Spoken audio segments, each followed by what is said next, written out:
keep it alive through these lines I write. I keep it live cause I thrive. I might just blow your mind tonight. I'm so hyped, but it's no hype. From this height, it's direct hits on sight. I'm your type, lend me your ears to show you that there's something in me. I'm not giving up, I'm standing right here, holding these days hostage, and I'll make this my year. We turning fear into love, and the love's in the air. I love doing this cause nothing compares, nothing can share that same type of feeling when you feeling them flares. They can't catch it, it's havoc. I rip to a tear, switch a scenario, my stereos, I leave them impaired. Variables start to change and they're all in my range. I just gotta grab it, it's all mathematics. Every step is drastic, I make it fantastic. I'm trying to take your breath away, asthmatic. This is live through the stereo. Go and let it blow, blow through the stereo. I'ma let them know through the stereo. Yo, here we go through the stereo, stereo. This is live through the stereo. Go and let it blow, blow through the stereo. I'ma let them know through the stereo. Yo, here we go through the stereo, stereo. Yeah, just nod your head with it, so explicit and vivid. Every image is intricate, intimate. I put my all into it, no scrimmage and no rules. I'm a pro tool, hear my heartbeat, beat into the vocals. I'm so loco, lost my mind, oh no. It's ponderoso, dope, so no overdose, cause it's dope, yo. Man, this is house grown, mixed with some milestones. So I let the style flow down like the Dow Jones, bringing it with some foul tones, letting the crowd know we getting loud, so it's eardrum rudiments. Yeah, we bring it rude again. Move, little hooligan. Music for tuning in, full time to the 10. I'm on my clock like I told you. I'm doing this for dreams we pursuing. Hey everybody, welcome back to the Anti-Media Radio Show. Once again with your host Nick Bernabe here on UCY.TV. Thank you for joining us here for another awesome Monday night show. We've been coming to you every Monday night for like a couple of years now, so hopefully everyone has been listening. All the new people are listening in tonight, you're in for a pretty crazy show. I mean, Hillary Clinton her emails are just blowing her out of the water. I don't know how this is going to be played out here. I guess we're going to talk about that tonight. Got a great show in store for you, all kinds of different topics that we're going to cover. A lot of ground. APAC was going on today, all weekend actually, so we're going to talk about that. Make sure you catch us 5 days a week. We have 5 shows Monday through Friday at the same place here on UCY.TV. You could also catch us at theantimedia.org/radio. You could follow us in our comments. We're working on a live outline for the show that everyone will be able to have access to, so you can like see the links and the videos and the stuff that we're talking about. Soon we're going to have like musicians and stuff on the show on a regular basis, so you'll be able to have links to that. All of our guests, links to their news outlets and their projects and all the stuff they're working on. We got some pretty cool changes in store for you. Tomorrow night is going to be SM Gibson. He's going to do our first 2-hour broadcast. That's something we're hoping to kind of shift into as the year goes on here, because we've found that we've been running out of time.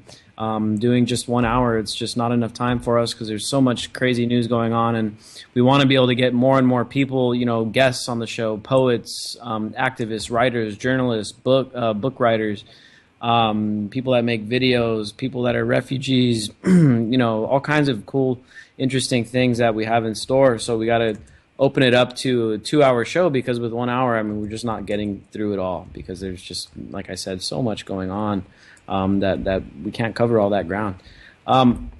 First, let me introduce my awesome panel tonight. We've got the longtime co-host, DB Schwartz. What's up, DB? Hey, Nick. What's up, man?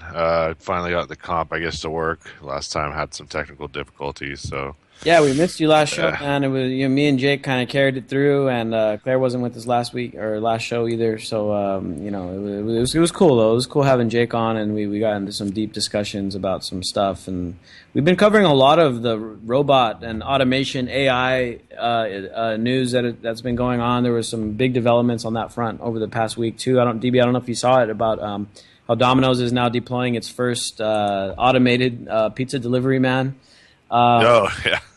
Little robot that delivers pizza and stuff. And just last week I saw in China, they now have a restaurant that has robotic servers, waiters, or whatever you want to call them. And it's getting crazy out there. Do you know who's the ultimate freakonomics driver of the robot revolution coming right now? Is actually the insurance industry, because these automated pilotless robots are going to have premiums that are massively higher than human operated, and they're just going to filter it down to everyone, like they always do.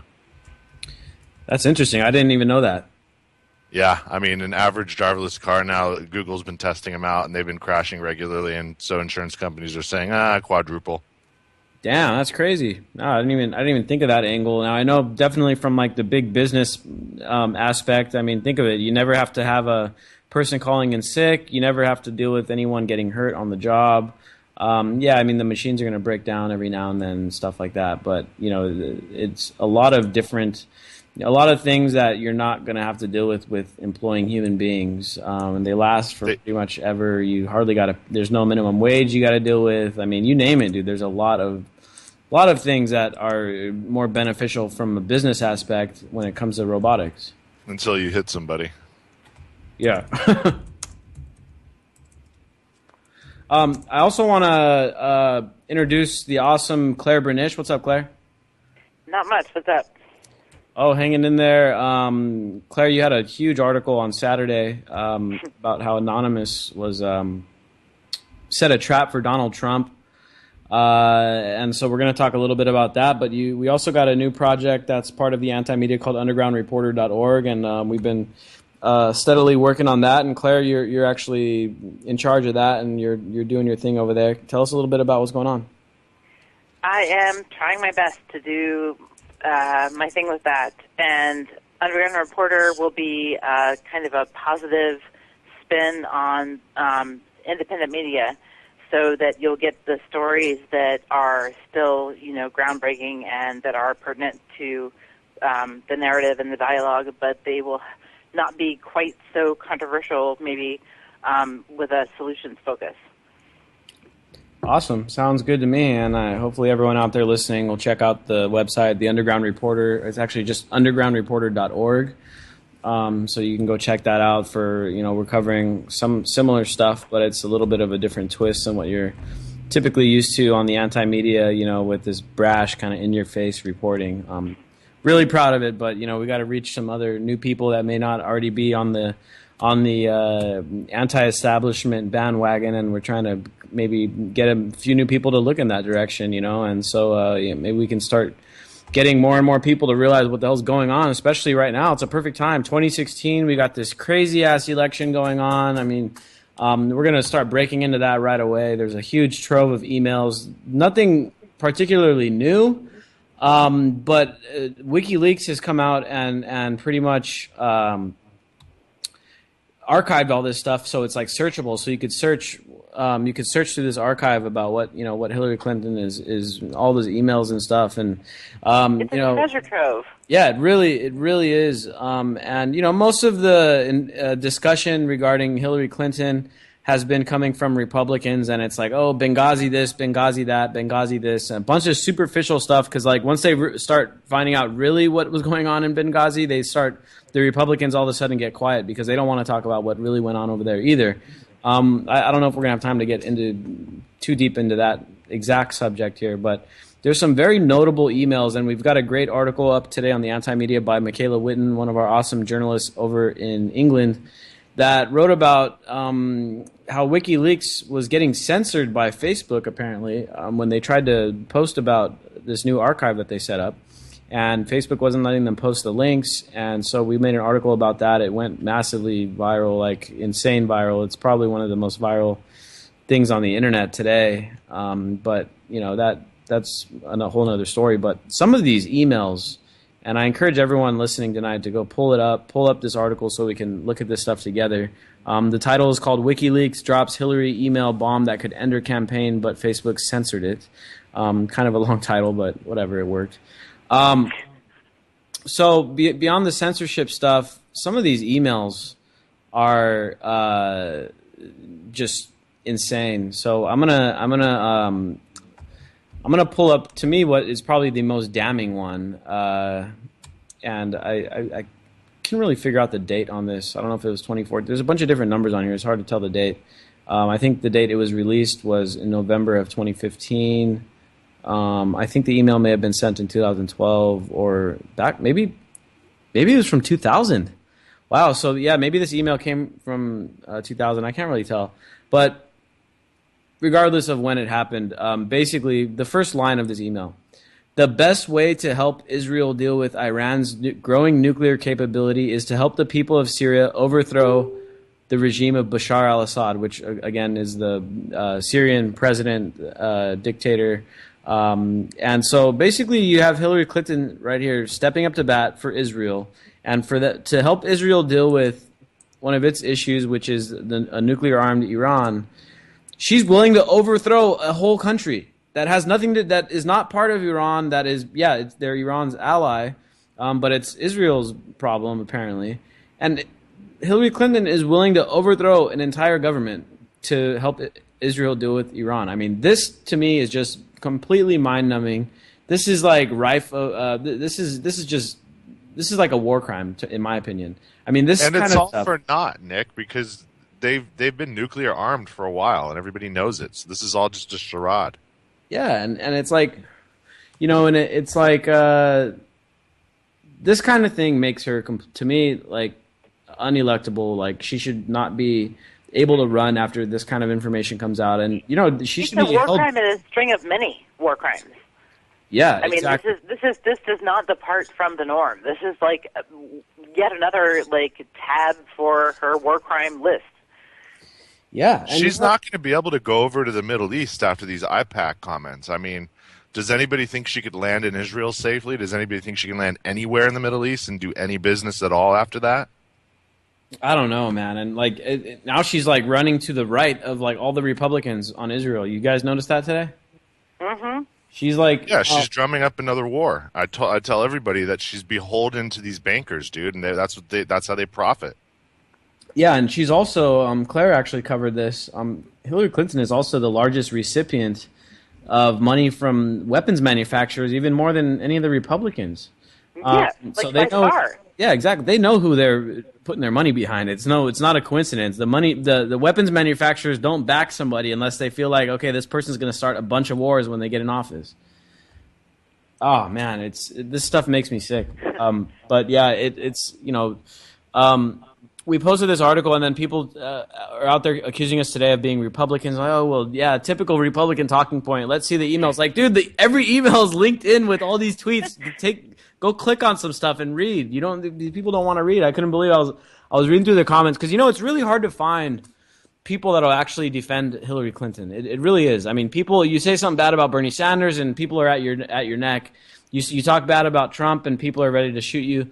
But you talk about Hillary Clinton and you air out her dirty laundry, and normally there's like nobody around to like defend her because everyone already knows that she's like really bad. But today, I guess maybe because the article went so viral, or I don't know, maybe there was a couple shills online today. But there's people on the article comments like defending Hillary Clinton. And I'm like, dude, are you guys like living in the same reality that I'm living in, or what the hell's going on? Claire, we didn't cover this on the Anti-Media, but I noticed you had another article that I saw today on the Free Thought Project that also had to do with her ties to one of the most notoriously horrible banking families of all time, the Rothschilds. Yeah, I mean, I was looking through her emails, and she has ties to the Rothschilds and the Rockefellers, and not just cursory ties. As she actually has very friendly personal ties with Rothschilds. And people are thinking that, she's not a shoo-in to be the president. That's fine, whatever. But this is a major point for people who think that she is not, just going along with the typical ideology or the typical establishment platform. This is evidence that she actually is. And this is only a cursory investigation of her emails, too. I mean, if I actually had time to go through her emails, I hesitate to. I don't even want to wonder what I would find. Yeah, I mean, just the fact that she's pretty much on a first name basis with the Rothschild family, that itself is like bad enough. I mean, there doesn't even have to be anything there of like anything crazy, them talking about anything, overthrowing governments or anything like that. I mean, she does that enough with other people, but just the fact that she's on like a first name basis with the Rothschilds, and literally in some of these emails, the Rothschilds are saying, "Oh, we're your biggest fans," and they, all this stuff. It's like, oh my God, the Rothschilds love Hillary Clinton. It's crazy. Exactly. They're her biggest loyal fans, and it's like, wow, really? And this, and people want to say that she's going to like start, she's going to be some revolutionary president because she's female. It's like, no. Please look at the evidence. Yeah, exactly. I mean, she is literally, she makes Obama look like Bernie Sanders. I mean, that's how bad she is. And the more I learn about Hillary Clinton, and it's like day after day, there's more and more. I mean, we just found out 2 weeks ago that she also, more or less, indirectly backed a military coup down in Honduras, and this is just another example of what I would call the Monroe Doctrine, where it's the U.S. asserting its dominance over every country in the Western Hemisphere, which is why we've overthrown pretty much every single government in Latin America, including including attempting to overthrow Cuba. We've conquered Cuba. We've invaded Cuba several times. We've attempted to overthrow the government. Venezuela and Cuba are the few that are still kind of left standing there. I mean, maybe Obama's over in Cuba today too, so who knows how long that's going to last. Google's moving in there. Every country we've done that to, and now again in Honduras, Hillary Clinton backed it in 2009. DB, what were you going to say? Oh, I was just going to add on that the soft coup attempt in Brazil, which was absolutely fucking insane to try with a country of 250 million people, well, what did that do? It backfired, and now we've lost that sphere of influence. And honestly, if you keep your ear to what's going on in South America, you understand that Brazil single-handedly, if it wanted to, could root out all the puppet regimes and all of the states and all of our spheres of influence down there. And we just opened a huge can of worms down there, too, with our empire building that it never works. It's too late for empires. Yeah, it doesn't work, and the people, and that's why you've got this major leftist shift down in South America, and it's been going on for a long time, even back in the 70s, the 70s, the 80s, the Iran-Contra scandal, Nicaragua, Guatemala. I mean, you name it, dude. Every country down there, we've done what we've done. Chile, I mean, dude, constantly, and so. It's not just the Middle East. It's not just Asia. I mean, it's South America. It's right here in our own backyard, Mexico. There is like with Argentina and Pinochet and stuff. I mean, it's ridiculous. It's like we have to have our hands in every single country in the world. Yeah, it's ridiculous. And so we got another email here from Hillary Clinton, and all of this stuff is linked in this article. Again, the article is called. WikiLeaks drops Hillary email bomb that could end her campaign, but Facebook censored it. And also, the other thing is that Michaela referenced here in the article was that, maybe this could also be a sign of Facebook being in bed with Clinton in one way or another, because of the fact that they were trying to hide this or not allow people to be reached by this information. They didn't want people going through these emails either. So I got this other one here. Another one of the emails shows that Hillary Clinton was also one of the key figures pushing for the privatization of Mexico's massive oil industry. And the issue at hand here is that, we've seen this many times in the past. I mean, we overthrew the government of Iran because they nationalized oil. And so Mexico's got this long-time nationalization of the oil. They use it. It's the government's largest form of revenue, and they use it to fund like all their public works and their schools and all their social safety nets and all that stuff down there in Mexico, all the stuff for the peasantry and the lower classes so that they at least get some basic living. It probably goes into the healthcare and all that stuff too.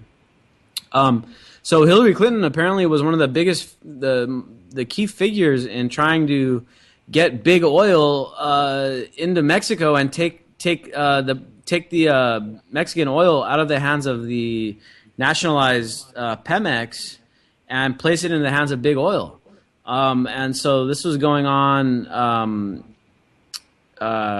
for several years. They first started talking about it in 2008. And she also was like pretty much from the emails that I read for the other article, she was kind of chummy with Carlos Slim and stuff in Mexico. I mean, there is no limit to her destruction here. And, people see her as, like, the lesser evil of the candidates, and I just don't see it that way. Yeah, I know. We're going to talk about Trump, and I want to bring up some comparisons, too, when we get to this whole Trump issue. I mean, it's like you name the worst people in the world. I mean, you can't get any worse than the Rothschilds. You know what I mean? You can't get worse than that. She's in bed with the damn Rothschild. They're offering to give her like a free office space in one of their buildings and all this other crap. I mean, geez, it was just. They offered to give her a place at their Bellagio compound or something. I'm guessing it's in France, where she can just go and retire back and write books. I was reading these emails. I'm like, what the hell are they talking about? They love the Rothschilds love Hillary Clinton. And so apparently some of the, let's see, where are we at here? Some of the figures that were involved in trying to privatize the Mexican oil industry, and now keep in mind that in 2014 they actually signed the law, and there was a partial privatization. So the Mexican government gave up part of the control of that oil supply to some oil companies and stuff.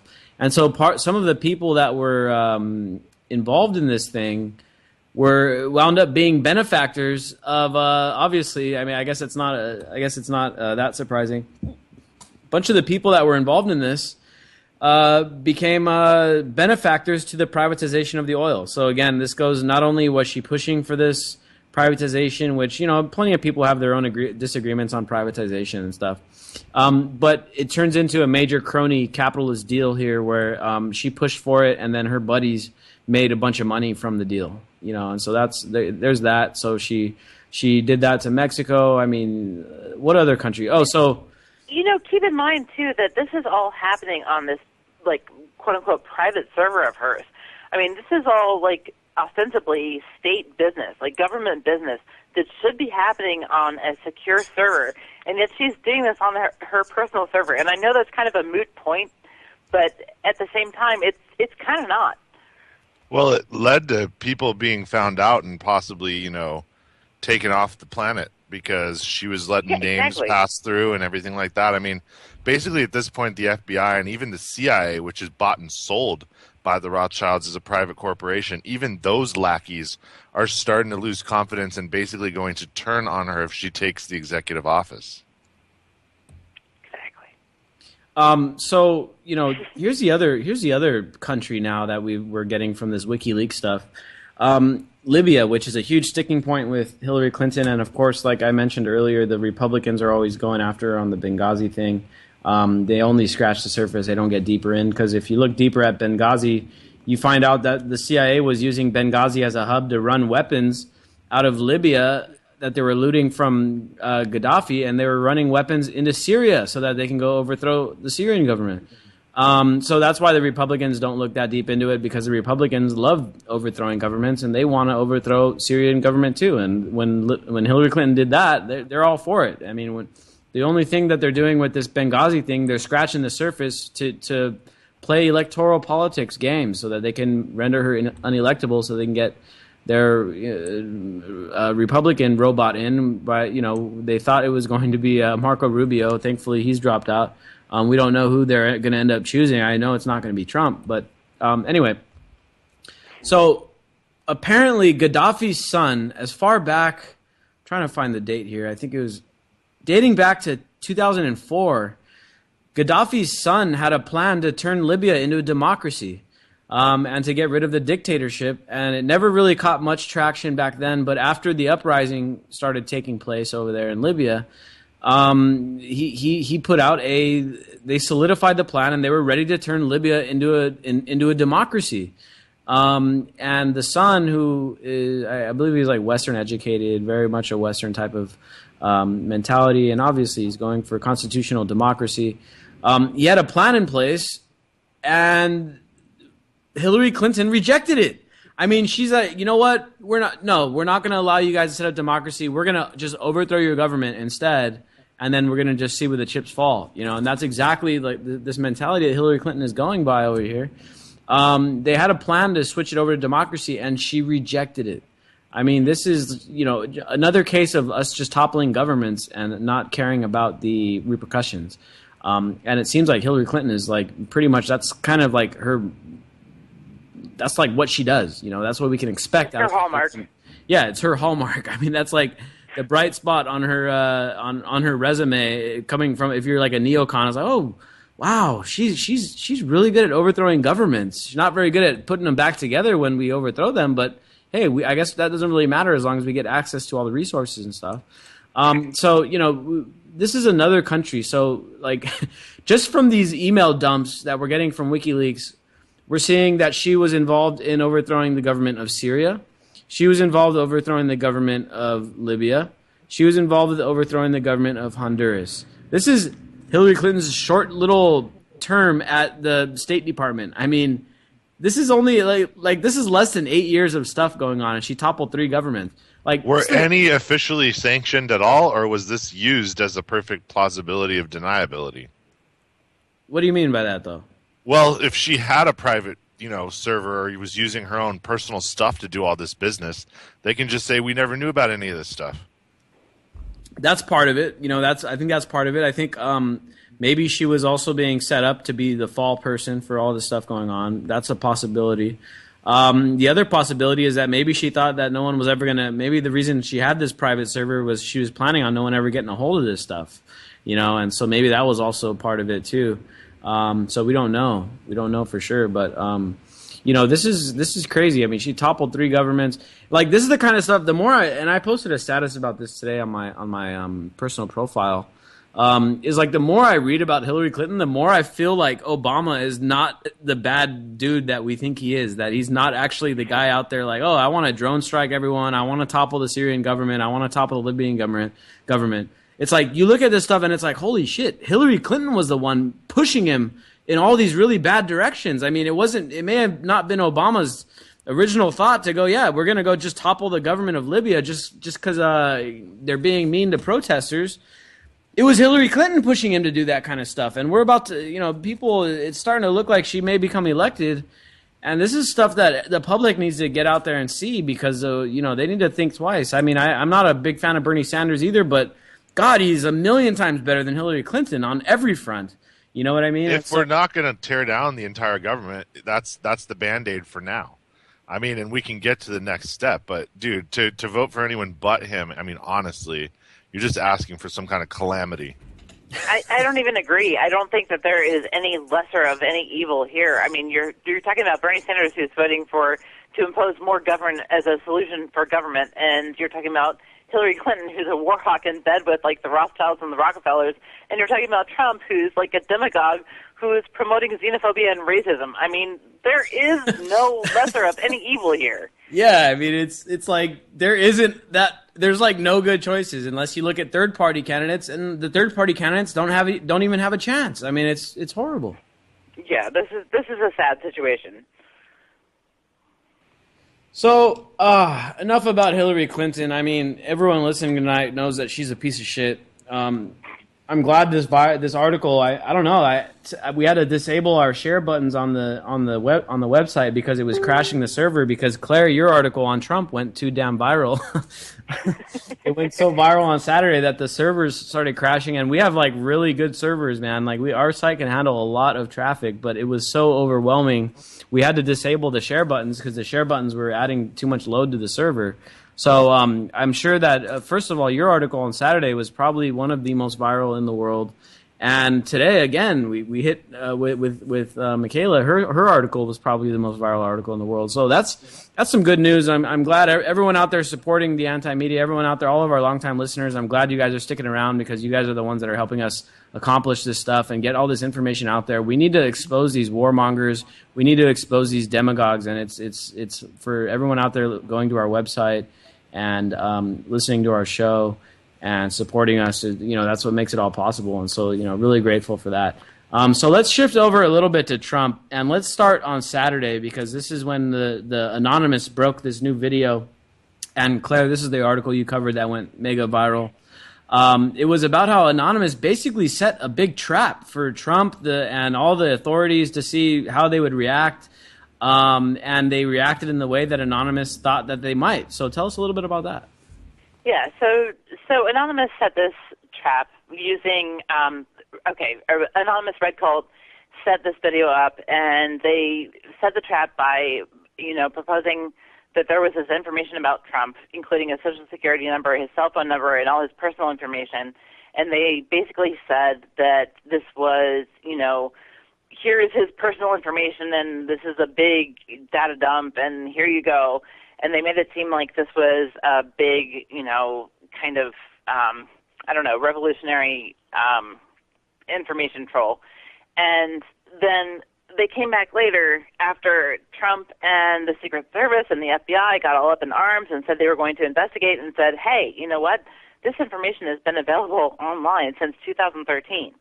So for you to say that you're going to investigate all these people is kind of proving our point that Trump is going to implement this police state even worse than it already is. And, it's just more evidence that Trump can do pretty much what he says that he wants to do, which is, basically be, it's just crazy. They just basically called out the FBI and the Secret Service on their crap and got away with it, and the Secret Service is still investigating, from what I hear. One of the things that really messed my head up is because there's been all these comments comparing Trump to Hitler, and I don't think they're too far off base. I think even Chomsky compared Trump to Hitler, and plenty of people have. Comedians, experts, writers, journalists, philosophers. No, he's a national fascist, totally. Yeah, he's a national fascist. Definitely is. And in one of his tweets, it was I think it was last week or the week before when there was that dude that jumped over the barricade and he was trying to run up to Trump, and the Secret Service had to go and make a wall. They built a wall around Trump, 10 feet tall. But he tweeted out later that day, and he's like, so thankful for the USSS. And I was like, whoa, because he was talking about the Secret Service, but think back to Nazi Germany. They had a group called the SS as well, and we all know how bad that was. Trump referred to it as a USSS, and it's like, whoa, dude. And I saw that tweet, and I was like, holy shit, that's crazy. And that's exactly what it is, though. That's exactly what it is. And the fact that the Secret Service and the FBI are actually investigating this quote-unquote hack that was not a hack in the first place is more evidence that they are willing to do whatever Trump, basically tells them to do without even, conducting an investigation or investigating the fact that it's even a crime, because it was not even a crime. This is just insane to me. It's crazy, and you know what? The establishment is mad is because Trump's being honest about a lot of this stuff. He's saying that he's going to do this and he's going to do that. He's saying he's going to crack down on the press. Obama goes up and he's like, he runs on a platform of free press, freedom of speech. I respect your rights. Social justice and this kind of thing. Meanwhile, Obama quietly cracks down on the press, quietly cracks down on your freedom of speech. Quietly cracks down on the rule of law and extrajudicial assassinations and stuff.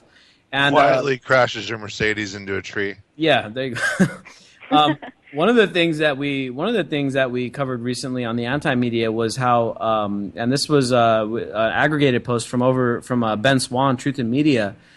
Was how the media was like, oh my God, Trump says he's going to kill terrorist families. That's completely illegal. We can't allow that to happen. We can't elect Trump. He's going to kill people's families. Innocent people are going to die because their family members are terrorists.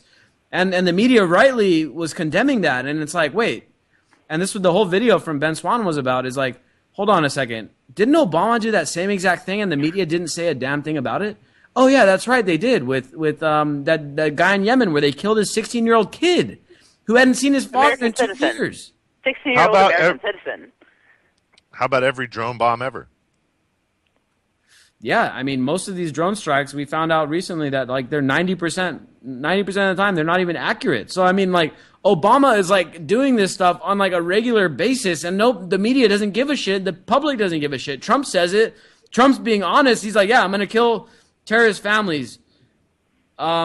And everyone's, oh my God, I can't believe he's going to do that. And Obama does it, and it's like, oh, well, you know, they were all terrorists. You know, anybody above the age of 13 that's a male, obviously it's a terrorist if he's in the Middle East. You know, and this kid, like you said, Claire, he was a 16-year-old boy, and he was a U.S. citizen with the right to, trial and with the right to, and he wasn't even accused of anything. They literally blew him up just because. And his dad was a known terrorist and stuff. But he was never given a trial. There was never evidence provided against him. He was never, he never got a lawyer. He never had any of that stuff. I mean, the rule of law has been thrown out a long time ago, ever since the Patriot Act. And even before that, I mean, the rule of law was thrown out. So Obama does this behind our backs, and the media just doesn't talk about it. Trump comes out and he's honest about it, and it's, oh my God, we can't be honest about this stuff. We got to secretly do it and just, keep it under wraps. Same thing goes with, this stuff about cracking down on the press. I mean, look at Obama administration, how bad he's been on press freedom, whistleblowers, and that kind of thing. I mean, really, really not good. Deportations. Obama has deported more people than any modern president, so that's already going on. And Trump's coming out and saying he wants being honest about it, and it's like, oh my God, Trump's going to deport people. Well, but the thing is that it is not going to get any better with either Hillary or Trump. I mean, both of them, like Trump might be more honest and upfront about it, but Hillary is just as bad. It's going to get worse with either one of them. So it's delusional to think that there is going to be some sort of solution with either or with any of these candidates, actually. Yeah, I mean, you're right. I mean, it's not going to work out either way we look at it with Trump or Hillary.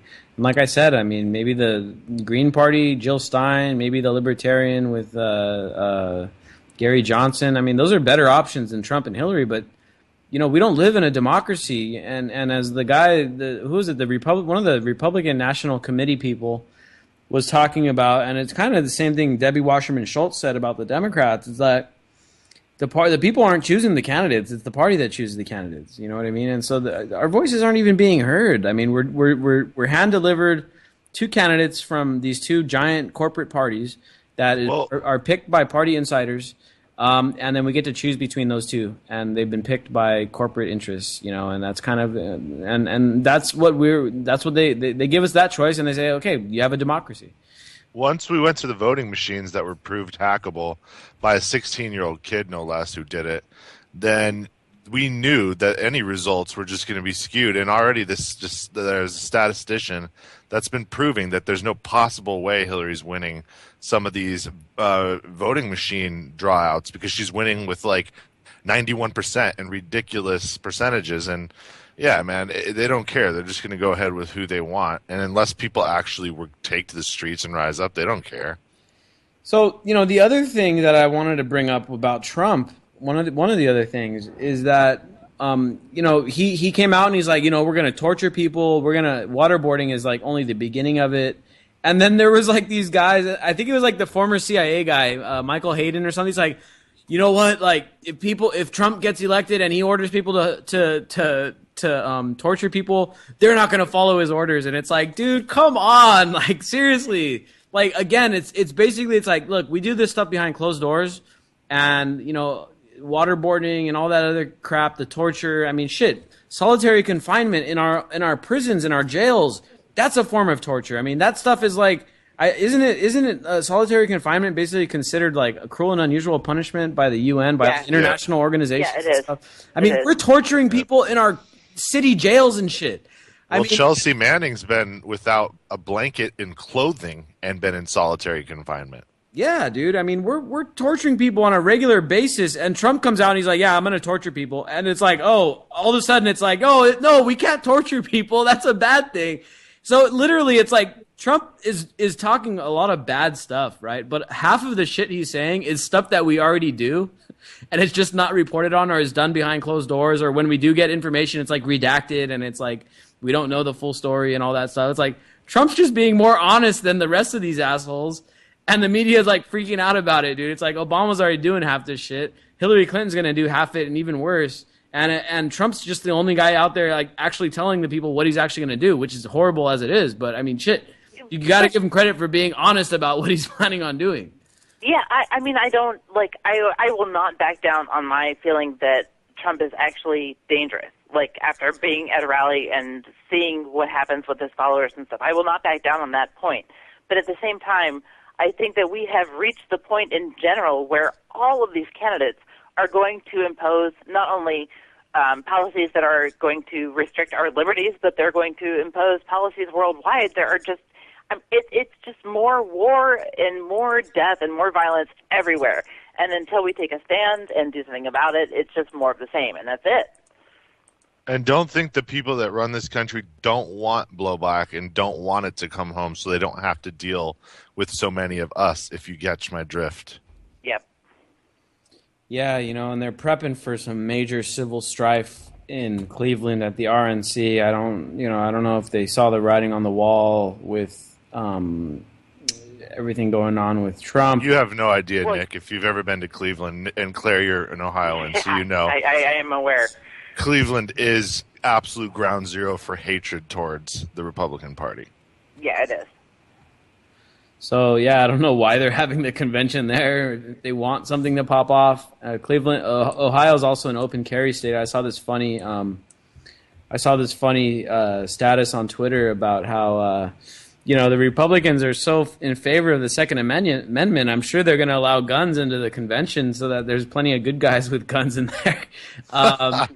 But I'm actually pretty positive that's not going to be the case. They're probably not going to allow guns into the convention. And so, except for the Secret Service and all the other guys that are going to have guns in there. So, that was a pretty funny status that I saw, and that's definitely going to be an interesting thing. So I already know people that are going to be out there, part of the protests. And Claire, you're going to be out there, but I know some people that are going to be out there armed to the teeth that are going to be within the protesting crowd. And so that, it's going to be a very interesting dynamic. I don't know what's going to play out there, but I'm sure it's going to be crazy. Trump also recently, something over the weekend, I don't even know where, because, he's so controversial at this point. He said something about not even, somebody asked him if he would oppose riots at the convention if he was not the nominee, and he did not do much to kind of put that off. Oh yeah, but when white people riot, it's always okay. It's when black people riot over police killings, that's when it's like, oh my God, we can't stand these riots. There was riots as recently, I think, in San Francisco after the some baseball game or football game. It's always multicultural too. It's never just like one massive group. It's always all of us doing it, and they're trying to divide it that way. Exactly, the way the media paints it, it's like, oh, all these black people are out there destroying their own community. I can't believe it. Why would they do such a thing? And it's like, well, maybe because we've been ignoring the problem of racism and police brutality for ever. And The Intercept did an article today analyzing the violence at the Trump rally in Arizona and talking about the protester who got punched. And they explained kind of how Trump actually incited that violence and how it seemed latent and kind of unapparent to everybody who was there and to the media and such. But it was really pretty obvious when they broke it down into, sticks and stones, and I think that's going to be just more of the same in the future, including at the RNC.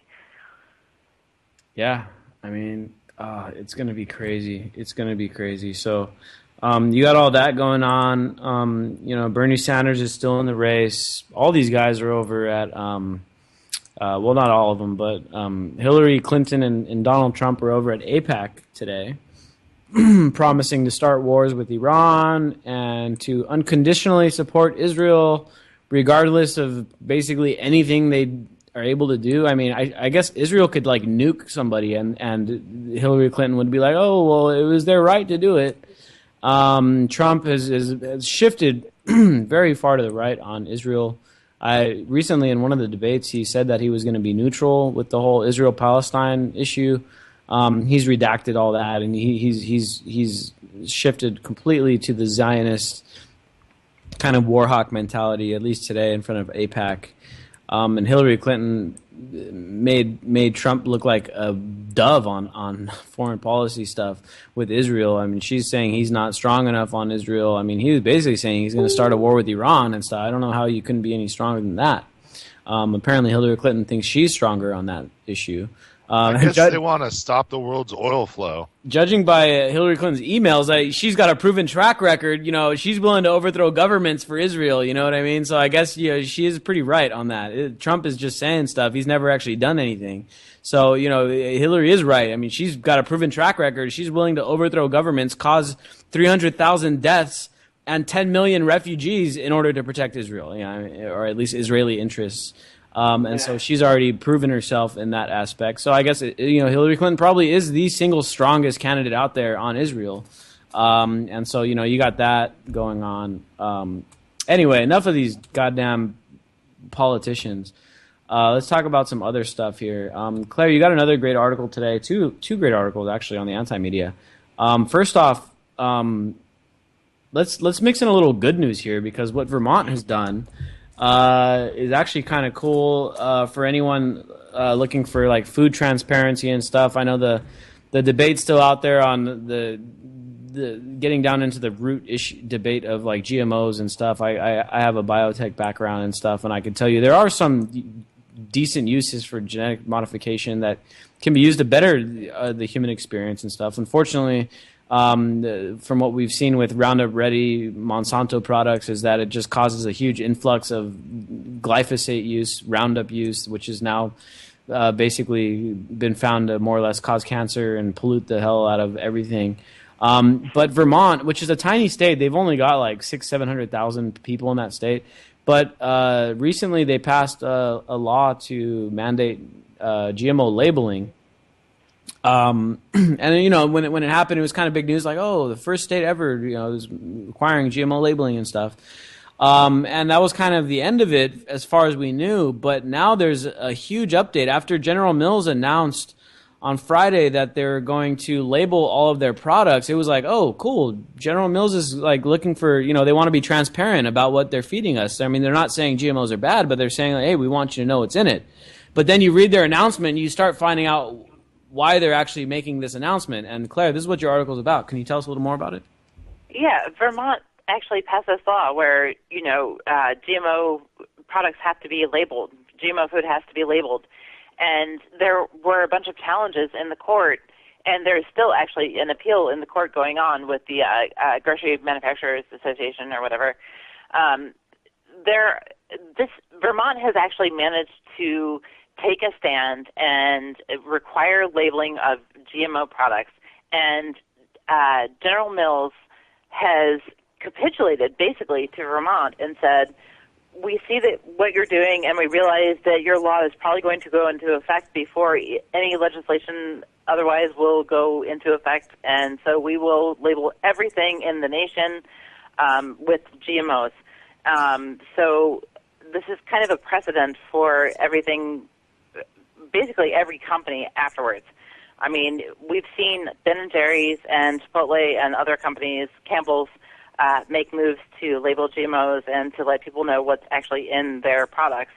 And General Mills now making this capitulation for Vermont means that other companies are going to have to follow, basically, because they're going to get positive feedback because they're conceding basically to Vermont's law. I mean, this is a really big deal. This is like the 8th smallest state in the nation, and they have managed to do what legislation and activists and everybody else could not really accomplish. So this is a really big deal. It's truly a David versus Goliath kind of outcome. It really is. And I just saw another post today. So General Mills announced that on Friday, and hidden in their announcement, they basically said, hey, it's because of Vermont why we're labeling throughout the whole country, because they don't want to just label stuff for Vermont. And it's kind of like anyone out there that smokes cigarettes, or anyone out there around the country that has seen a pack of cigarettes and read the labeling, the warning on it, it'll tell you on the pack, it says the California Surgeon General warns that this product may cause cancer or whatever. But instead of just labeling stuff for California, they just said, you know what, we're just going to label it for the whole country and we're going to send it out like this. And that's basically what's going on now because of Vermont, and there's a couple other states that are moving in that direction, Connecticut and Maine.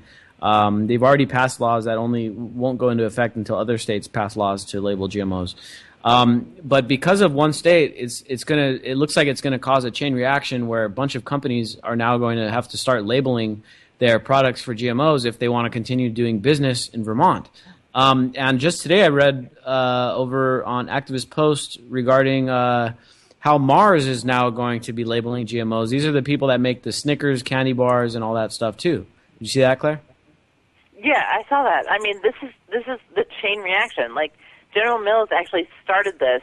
Vermont started the law, and General Mills made the big move. And because General Mills is so huge, they kind of started the waterfall reaction. And we'll see. I guarantee it. You will see like these large companies kind of falling into place, labeling GMOs nationwide. And this is a huge, huge deal.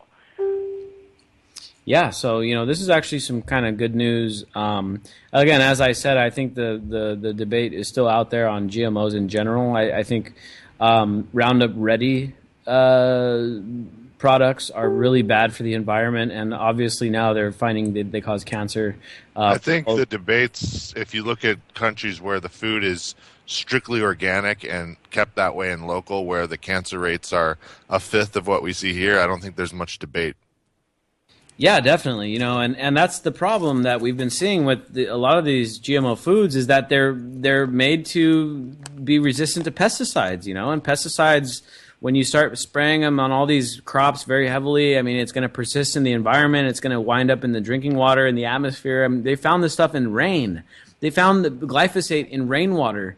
And so that stuff's coming down. It's causing cancer in people and animals and stuff. And so, this is I don't know. I guess we're going to see how this labeling thing plays out. It's like smoking cigarettes, man, when you eat conventional produce.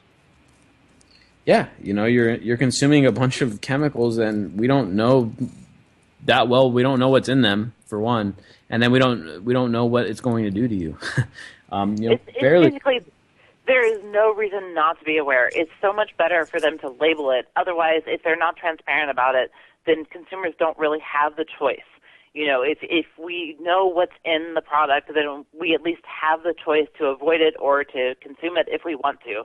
But without that choice, without that label, then we're in the dark, and that's not fair. Yeah, exactly. That's the thing, is that it's about transparency. People want to know what the hell's in their food, and polling has shown that there's a huge majority of people, I mean, as high as like 90%, that would like to see it labeled. Just because it's labeled doesn't mean people are going to stop eating it. And I've yet to see any major information regarding GMO like toxicity.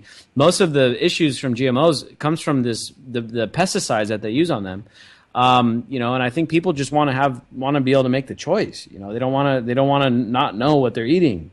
And especially people with kids and young kids and mothers and pregnant women, and they've been finding glyphosate in unborn babies. They've been finding glyphosate in women's products. Basically, anything made with cotton and cotton, soybean, or corn is basically going to be having wheat is going to have glyphosate on it. And so this is stuff that people want to know. And Vermont, same state that delivered Bernie Sanders, is now setting a precedent for the rest of the country. So that's interesting news, and that's kind of a positive thing with all this crap. They're very Canadian. Yeah, with all this crappy election stuff going on, it's nice to hear a little good news. France, on that same topic, France is moving to ban neonicotinoid pesticides, which have been very much linked to the decline of the honeybee population and the wild bee population. So France and Europe in general is actually making major moves against neonicotinoids. Again, this is a product, it's a pesticide that's based on, it's like a nicotine-based pesticide that kills. They coat the seeds with it. It's like a systemic pesticide, so they coat seeds with this stuff, and the plant grows, and the plant carries this stuff throughout its whole life cycle, just because it's coating on the seeds. And so France is moving to ban that. All of Europe has restricted it. In the U.S., we just kind of not going down that road. We're not talking about that debate or anything. So neonicotinoids are still being used in the U.S., but France is moving to get rid of it. We have a lot of Agent Orange we need to water down, Nick. Yeah. Some new research showing some potentially life-saving treatments for a new cannabis drug called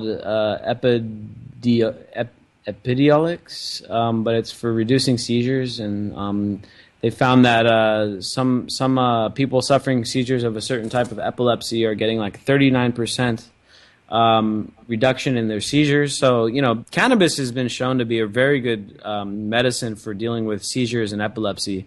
So hopefully we can start continuing to push the drug war in the right direction, and ending it, and at the very least getting cannabis completely legal throughout the country.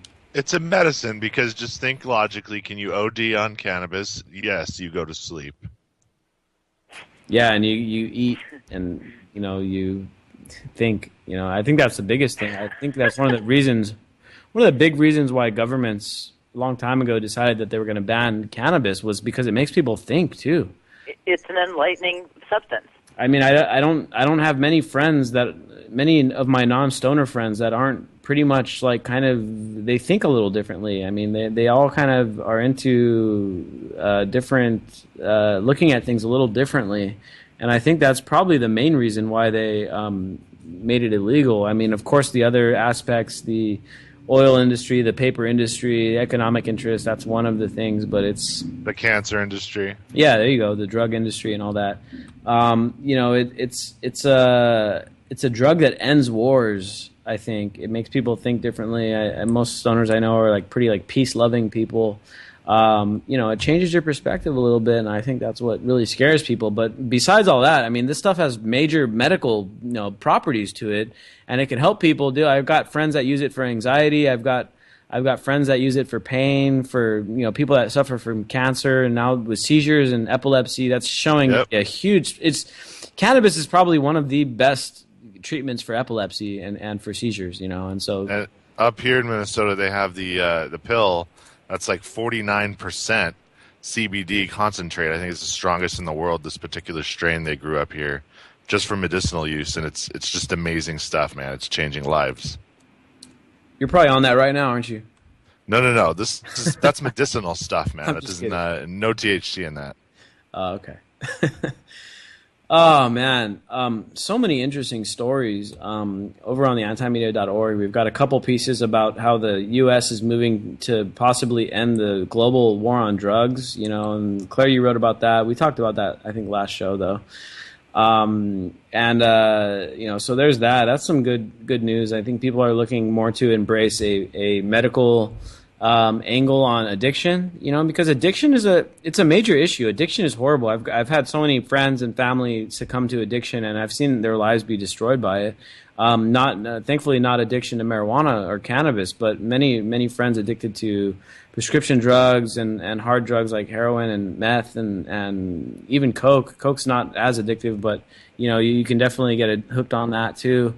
But the people aren't criminals, at least not at first. They're just because they're addicted to something doesn't mean that you're a criminal. You shouldn't be thrown in jail because you're addicted to meth. I mean, it's a health issue. I mean, addiction is a health issue. We treat addiction to cigarettes, addiction to alcohol as a health issue. Why don't we treat addiction to other things as a health issue? I mean, even prescription drugs, if you're getting them legally, then it's like, oh yeah, if you get them legally, it's a health issue. But if you're getting heroin on the streets, well, then you're a criminal, And it's like, dude, why is there this double standard here? We should treat all addiction as a health issue, not a criminal issue. And that's why we have this huge prison population. The United States has the biggest population that's ever existed on the earth. I mean, it's hard to believe the land of the free has the hugest prison population, but God, it's true, And so I don't know what's gotten into these officials, but there's been several officials within the U.S. government that have basically hinted that they're willing to go to the UN and start to lobby against the global war on drugs. So we're going to wait and see what happens with that.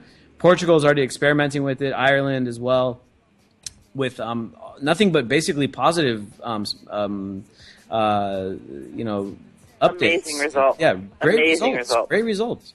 So that's a little positive stuff. Thank you for tuning in. We're going to be covering this election stuff on the Anti-Media. Make sure you catch us Monday through Friday. We'll be back here with you on Wednesday night, same place, same time. We're going to be shifting to 2 hours pretty soon here, so hopefully you guys can stick around for the whole show. If you don't catch the show live, catch us on YouTube, UCY TV, YouTube channel. Follow all of our stuff. Peace out. Let 'em know through the stereo. Yo, here we go through the stereo.